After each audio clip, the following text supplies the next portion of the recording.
Hey guys, Dave from Nerdarchy, for nerds, by nerds, hanging out with this nerd. Nerdarchy Ted.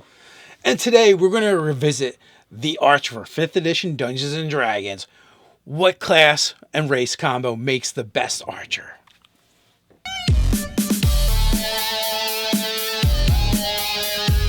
Jump down to the description below where you can sign up for Nerdarchy, the newsletter, get weekly gaming tips, as well as learn how to game with us. All right, it has been many years since we've visited this topic. Books have come out, multiple. Many of you guys have come to our channel for our Archer build.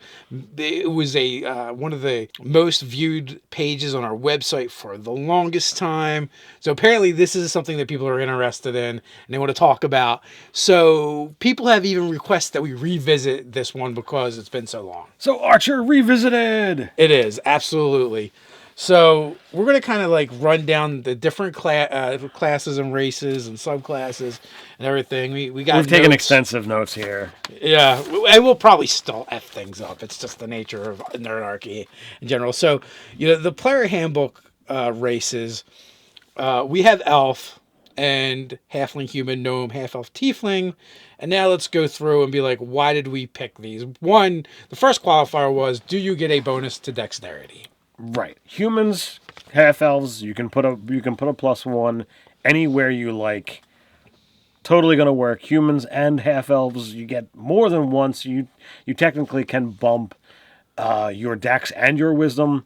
Both of those are considered a high caliber stat because you're gonna want perception. It's just the nature of being an archer. Yeah, you're going to have to pick out those targets.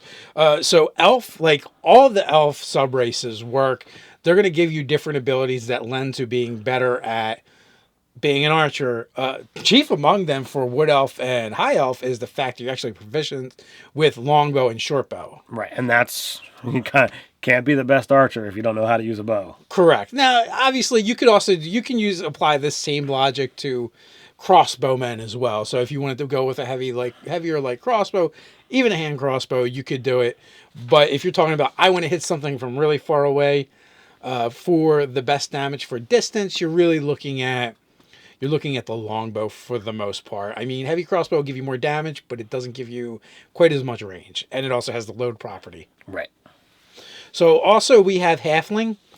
And again, all of the halfling subtypes work equally well. Halfling is going to give you a bonus to dex, but all halflings get lucky. Huge for rerolling those ones. 5% of the time you're going to roll that one, and as a halfling, nope, let me reroll. Yeah, and then, there's also, from the Skag Circus Adventure Guide, is the Ghostwise halfling as well. They're actually pretty good because they get that bonus to dex and wisdom. Yep. So then we go to gnome. So there's two varieties of gnomes that are going to get a bonus to dexterity. That is your forest gnome and your Snurfneblin or deep gnome. Deep gnome. And we went into the player's companion to elemental evil to grab the rules on that one. Yeah, all right. Then there's the tiefling, right? Out of the PHB, this one doesn't really qualify. But when you go into Sword Coast Adventures, you have tiefling variants. One of those variants, feral, will give you dexterity. Then there's another one called Winged. And if you don't care about your spellcasting abilities as a tiefling and you just want mobility, Winged is the way to go. You have wings, you have a fly speed. That's gonna give you a battle advantage on the battlefield and a bird's eye view. Absolutely. Now we're gonna now also from the Temple Elemental Evil Player's Companion. There's the Aarakocra, again, wisdom and dex. We got flight, again, the same thing as the Tiefling. Battlefield control all the way. We also have, going into Volo's guide, we have Goblin. Goblin is going to give you Fury of the Small, so anytime you're attacking someone bigger than you, you can do bonus damage. You're small, so most of the time that's actually going to work, and that's a bonus damage equal to your level. So since it's a racial ability, it's going to go off your character level. So it doesn't matter what classes or multi-classes you have. You're going to add that once per combat to the whole thing. And there is also nimble escape. So if you happen to not be a rogue, as your bonus action, you can disengage and you can hide. So that is going to give you more mobility on the battlefield, getting around. So that's also useful. That brings us to Kobold. Kobold really only has one thing to offer other than the dex score. Pack tactics. But it's a biggie. Ally within 5 foot of your enemy, you got advantage on your attack rolls. And we all know what advantage means. That gives you that increase chance of the crit or even just a successful attack. Yeah, so that's good stuff. Next is the Bugbear. Bugbear is a solid build. It's strength and dex, so it's not as uber for, stat choices as some of the other ones. But if you look at their surprise attack, they get an ambush ability that, if they go first in a surprise round, they can stack on 2 extra d6 to their attack. And later on, that's going to be really important. Stay tuned. So Kenku. Kenku has pretty much nothing to offer other than it's a dex wisdom base. You can do some interesting builds, but as far as adding to the fact that they're more potent archers, it's a little bit limited there. You can use some of their abilities of mimicry to just make general forest noises to lull someone into, oh, there's not somebody here. So that brings us to the last one that we're going to call out from Volo's guide, and that is the Tabaxi. Tabaxis, their charisma and dex, good solid choice, and nothing beats a Tabaxi, with racially for mobility. Yeah, they get a climb speed of 20 feet, so they're going to get around on the battlefield a bit more. And with feline agility, they can get a huge speed boost if they need it. Absolutely. The only downside to feline agility is you can't reuse it again until you spend one round doing nothing. As an archer, I don't think that's going to be a problem. Especially if you're pinging things from 600 feet away. So finally, we have one more in the player's companion that we almost forgot. And that is the air Genasi. They get a bonus to dex, and they also have the levitate ability. So while it is not quite as good as the Tiefling winged or the Aarakocra, but it's still not bad. You can outrange your opponents and start picking them off. And a lot of times enemies don't look up until it's too late. So getting off the ground sometimes is just enough. All right, so there's some solid, strong choices for races. However it is that you want to make your choices, that's going to be up to you. And you'll see what our final pick is, later on. So, I mean, the cool thing about it is you have 13 different races, not including all the variants that you can choose from. So there's a lot of ways to build an archer. And be good at it. And just because we didn't mention like all the abilities of each particular race and sub-race, it doesn't mean there isn't like cool things to kind of flesh them out. And like you could do a party of archers and still be like completely different from each other. So now we're going to get into our different classes and the subclasses and kind of what they have to offer. So we're going to go by alphabetical order. We're going to start with Bard. So for the Bard, College of Valor and a College of Lore are the two that we're looking at. I don't think the other ones offer enough. All right, so the College of Valor to me makes a lot of sense because you're going to need proficiency. But what do we get going College of Lore? College of Lore, you're going to get more spell secrets. And one of the areas that we decided is kind of cool to go in for a archer is the ranger spells. And you, as a bard, you can get them so much faster than the ranger. Both of them get spell secrets, but the College of Lore gets them faster. And more of them. But you're not actually proficient with a bow. So if you're going to go College of Lore archer, you're probably going to need to go high elf or wood elf to actually get proficiency. But that being said, you can fix it up that way and you can do it. Now, College of Valor, what that's going to give you is actually proficiency, useful. You're also going to get extra attack. You will get spell secrets eventually, so you will be able to tap into that. And you can also use things like battle magic to enhance your archery as well. All right, so what do we got next? Next, we're going to go to fighter. Now, first of all, let's look at the basic things of being a fighter that are going to be supremely useful to anyone, really, but especially to being an archer. First off, we have a fighting style. Fighting styles are amazing, and getting that archery fighting style of +2 to hit, that is going to make you superior to everybody else because nothing gets that kind of bonus. And yeah, especially with bounded accuracy. And there's only literally 2 classes that get access to archery, ranger and fighter. So that's a good thing. You're also going to get second wind, which is always useful. Maybe not as an archer per se. Then the other thing I would want to look at is the fact that you get action surge, one of the best abilities in the game. Hands down, I can't agree with that anymore. And then the final thing that all fighters get that is going to factor in here is the fact they get the most attacks in the game, eventually getting 4.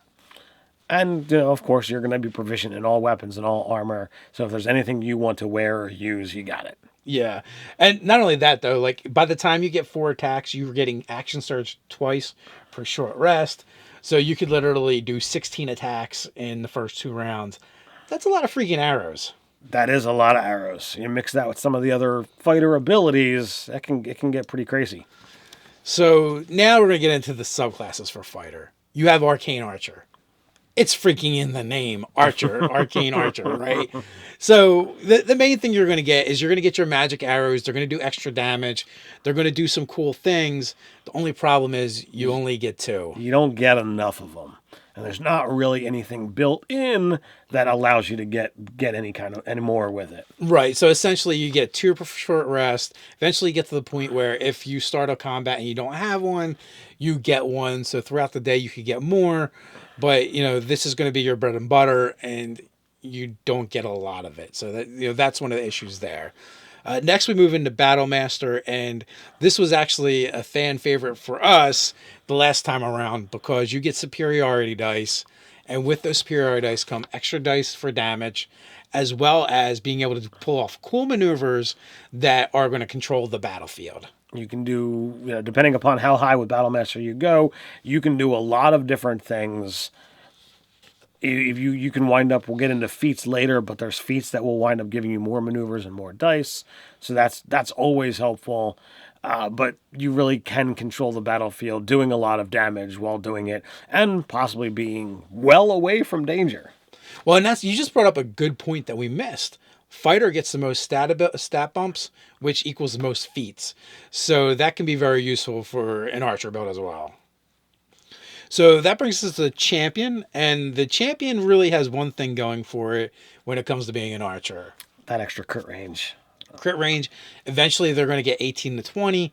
More you're getting a lot of attacks anyway, so you're rolling an 18 or higher, you got a good chance with all those attacks. Well, you mentioned it, just a moment ago, 16 attacks in 2 rounds. One of them has got to be a crit. Gotta be. Oh, the odds are in your favor. But again, at the end of the day, that's all it's got going for it. But maybe that's enough for you. Eldritch Knight. Again, this is kind of like Bard of Valor, where you're combining spells and magic. You have bonded weapons. You have all the benefits of being a fighter. So it could be an interesting choice. I don't know if it's the best choice. That brings us to Samurai. Samurai brings Rapid Strike and Fighting Spirit to the table. They're both very good abilities, and they'll work with archery. So that's all the fighter stuff. Right now we're looking, it looks like Battle Master, Arcane Archer are the strongest, with Eldritch Knight probably being the weakest choice. I would agree. I mean, the thing with Eldritch Knight is the biggest thing you can do is cast spells and fight at the same time. Well, the biggest thing about being an archer is generally shooting arrows. So it's hard to combine those effectively. I don't know. There is the spell Acid Arrow. That is true. All right. So next, I believe we have Monk on the list. We do. Surprisingly, last time around, we were not able to use Monk for any of our builds. We can this time because we have Kensai. The nice thing about the Kensai is as a monk, you can use flurry blows and get extra attacks. You already get extra attacks for the feature. Spend a Kai point, you get 2 more 4. Nobody in the game gets 4 attacks around except for the fighter. Now, imagine if we mixed fighter with Kensai. Oh, that would be an insane combination and could be a lot of fun. Most amount of arrows fired in a single round. Fairly early at that. So, yeah, that would be kind of good. But I guess the thing with that is it's like getting the levels right. You won't get 4 arrows. You could finagle 5. Yeah, well, you could finagle the 3 from fighter, and then your bonus you could get 5, and then your action surge there's 10. I don't know if you can quite. Yeah, I guess you could work it out to do a 317, and you would actually be able to action surge twice. I think it's 17th level, unless it's 18th. It's pretty crazy though. Yeah, so it's a lot of hours, but I digress. Back to Monk, right? The Kensai, Flurry of Blows is a great combination. Extra attack. You have Kensei Shot. if you don't want to use your bonus action, you can just use your bonus action to do an extra die of damage. It's only a D4, but for whatever reason you need to conserve your Kai points. It's an option. One with the blade and sharpen the blade are both really good abilities. One of them is you can just add more damage to an attack, another die. So that's going to increase your damage. And sharpen the blade is, oh look, now these arrows are all +3 to hit and damage. That's a big deal. Absolutely. I'll work on these arrows a little bit. Yeah, I think it's more like hum hum hum hum hum hum hum. But it does also speak to combining, fighter and Kensai. I think you could do some really interesting things with that even further, especially if you're getting those +3 hours. The tough thing will be figuring out the right level split. Absolutely. That brings us to Ranger. So from Ranger, we're going to look at Gloomstalker, Monster Slayer, and the Hunter. I know your Hunter is, I think, everyone's epitomal choice for Ranger. You have a lot of combat options, whether you're attacking multiple guys, doing damage to an injured foe. It's just a good, solid Ranger damage dealing build. All Rangers get access to Hunter's Mark. That winds up getting you that extra D6 every round that you're shooting at that guy or hitting every that attack. Guy. Every attack, yeah. Which, so all of that kind of plays in, is really nice, works out well. Gloomstalker is good for if you want to play the Ranger that is going to be sniping and attacking from a hidden position a lot. They get a lot of benefits to that, and especially when you're talking about actually being in darkness, like people in Underdark who have dark vision, you can't even see them with your dark vision. They're able to hide from it. So you brought up the deep gnome earlier. A deep gnome Gloomstalker is utterly disgusting. I mean, Drow kind of the same because they have the superior dark vision as well, but they'd be able to see out to 150 feet, and eventually they get the ability that you just can't be seen by someone with dark vision. Yeah, they're practically invisible, and there's other feats and stuff you can kind of mix in there to make that even worse for their adversaries. It's another way of going about it. It's a fun build. Monster Slayer is another one, but this one's going to be very specific, and you're not going to get to use it as often. That ability that they get to kind of like put a mark on them is very limited. Very limited. A lot of their abilities come in figuring out what the weaknesses of your enemy are. And as an archer, like, you're looking for the enemy who's like, oh, it's weak to piercing. And there's not a whole lot of that. So that brings us to the Rogue. The Rogue has two subclasses that we're going to want to look at and consider. That's the Assassin and the Scout. Now, Assassin, I believe, is everybody's favorite rogue, just because they've got the ability to just dish out without spending spell slots or any of that kind of stuff. So it's pretty harsh, especially when you look at their 3rd and 17th level abilities. It really is all about those and the sneak attack damage. For those guys, they just hit hard for that first round of combat. But it's most of the time it's enough. It's usually. Now the Scout is a skirmisher. They have the skirmish ability. They're really mobile on the battlefield. They're going to be moving around. They're good at ambushing. They are the only rogue that eventually can sneak attack more than one target in a round. So, where other rogues on their turn, they get to sneak attack more. Sorry, guys, I get confused from old editions. But in the actual turn, a rogue can generally sneak attack twice under the right circumstances. Once on their reaction, once on their turn. But the Scout can actually do it 3 times. Well, technically, any time that something could grant you an attack, and you would have the ability to... Well, generally, you only get 1 reaction, and you're going to use that to do it, though. Well, do you use your reaction when like a mastermind gives you an action or a battle master gives you an action? Not entirely sure. Okay. So there might be a couple ways to finagle one or two more, possibly. It's a tricky situation, but there's ways to manipulate the system and get more snakes. But no matter what, the Scout is still going to get the most. That's true. So with that, let's dive into feats that are going to be useful to building an archer. All right, so we finished off at Rogue. Well, that leaves, Cleric and Paladin and all of our, big spellcasters off the charts, and that's because none of them are really bringing any abilities to the table to make them a good archer. Right. We're talking about bowmen, crossbowmen, essentially. If you're not using those weapons, we don't care about you. So forget them. Because I know people want to be like, Warlock, Eldritch Blast. But that's not an archer. That's an Eldritch Blaster. And that's been done a lot. So we'll let them be that. Yeah. So we'll give them their thing. So that's what we have for races. That's what we have for classes. Now let's look at feats. All right. Now, of course, sharpshooter is going to be your go-to. I'm going to sacrifice some to hit to get some to damage. It's all about getting that, that big boom. Ignoring cover, attacking at long range without disadvantage. All those for sharpshooter are excellent. The next one for priority, I would say, is crossbow expert. One, if you're a crossbowman, you absolutely need it to get rid of the load property. It gives you another attack as a bonus action if you're using hand crossbows. But the one feature that is useful to any archer or ranged combatant is their ability to ignore disadvantage if they're engaged in melee when they fire. I believe even a spellcaster benefits from that ability. So with that, we're going to a little bit more specialized, and that would be the Skulker, which allows you to fire from a hidden position and not reveal yourself. So if you're playing more of the sniper, that could be super useful. So if you're going with the ambush with the Bugbear, or you're going for like the Gloomstalker kind of level of things, this is going to be a big one for you.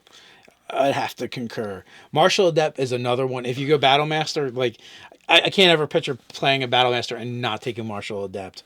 Getting 2 more maneuvers and 1 more superiority die is just a good thing. If you're not playing a Battlemaster, you still get 2 maneuvers and a superiority die. Yeah, so it's still a good thing to do if you're looking at wanting to shell out that extra damage in one go. Put all your eggs in one basket. So with that, we're going to go into racial feats. So these are going to be pretty specific. You have Elven Accuracy. If you're a half elf or an elf, this is a good one. Whenever you're rolling with advantage, it lets you reroll one of the rolls. So that's going to be helpful. We've got Wood Elf Magic is another great one because of the abilities it gives are actually going to be kind of useful, as well as it gives a bonus to Dex. Deep Magic is another one that helps you hide and evade. So if you're going with the deep gnome, this is going to be like more things to help you be hidden and unobserved. Fade Away, if your gnome, is fantastic because if you get hit, you can turn invisible. So this helps you get away from your opponents. And then the last one is Squat Nimbleness, and this one actually is for halflings, gnomes, dwarves. But since we're not looking at those for archers, but you could also use it for a goblin or a kobold as well. That's true. So that's another one that's going to give you more mobility. And every one of those feats, except for Deep Gnome Magic, they all give you an increase to Dex as well. So you're going to be able to double down on those feats, get a nifty ability, increase your Dex. This just makes you more versatile. All right, so we went over feats, we went over classes, we went over races. So I guess it's time to pull like the lottery lever and find out what our final choice is on what is, according to Nerdarchy, the best archer build, consulting $4.50. Yeah. So, obviously there is a lot of fun and cool ways you can just make an archer in 5th edition Dungeons and Dragons. And, there's different things to look at, whether you want to be the most mobile, whether you want to fly, whether you want to use a different, a crossbow instead of a bow. Whether you want to shoot the most amount of arrows, the fastest, possible. But we're looking at what is going to be the hardest hitting, the most damage dealing archer. And it is... All right. I think we're going to look at 17 levels of Assassin. You're going to look at 3 levels of Arcane Archer. And then we're going to round it out with being a Bugbear. All right. So the Bugbear is going to give us the surprise attack, that ambush of 2d6. The Arcane Archer is going to give us the proficiency in the bow. It's going to give us the ability to drop another 2d6 on there. We're going to make sure we take all those necessary feats, probably putting that Martial Adept in there for that other d6. Don't forget the archery fighting style. get the archery fighting style out of Arcane Archer, and being able to drop those death attacks from the assassin. You're dropping so many dice, it's kind of ridiculous. And you might as well just add Martial Adept to it, just for kicks. Because it's another die. That's what I said. Oh, did you say that? I did say that. Sorry, totally missed it. So 2d6 from the Arcane Archer, 2d6 from the Bugbear, a d6 from your Martial Adept. You got 9 d6. That brings us up to 12 because you're 9 sneak attack dice, plus your d8 from your longbow. That's 13 dice that you're dropping on a sneak attack, doubled if it's a crit on your surprise round. And of course it is. Of course it is. And then, of course, you've got the ability to Double it again. Double it again because they... Or if you're using the rule, tripling it. So they're a little gray there. If they fail, if they've passed their saving throw, because if they failed, they're just dead. Nice, because as if the damage wasn't enough anyway. So that's our build. We've only tweaked it a little bit from our previous. Assassin still wins out. We didn't have Bugbear before. We didn't have Arcane Archer before, but Battlemaster is still a strong contender if you're looking for that long-term game, which is what I believe we used in the first video. But the Arcane Archer, just that rolling 2 dice instead of the 1, it winds up, being a little bit better. Yeah, so that's our pick. The question is, what is your pick? How would you build an archer? We got a place where you can tell us all about it. Down in the comments below. While you're at it, like, share, and subscribe. You can check out the store over on nerdarchy.com. So until next time, stay nerdy.